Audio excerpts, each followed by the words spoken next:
الله دې خیر کې په سواد کې سم باران وشو او سین هم ډیر زیات راوتلی دی د سیلاب غټه خطره جوړه ده دعا کوئ چې الله خیر کړي دا وایي نه تاسو د سیند دې حال ته تاسو وګورئ داسې خړې اوبه بهیږي داسې خړې اوبه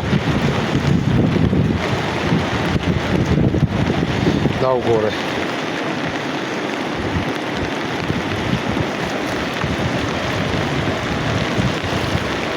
او څنګه ستاسو په علاقه کې باران وریږي که نه وریږي لاندې راته لازم ولیکئ ستاسو په علاقه کې باران شته که نشته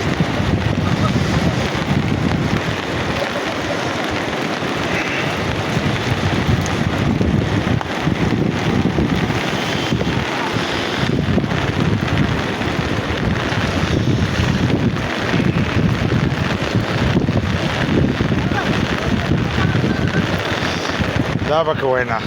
دا دوه پکې رسید په غاړه ناست دي لکه پوډریان چې ناست یې دا وایي نه ته یخ ته دا وایي نه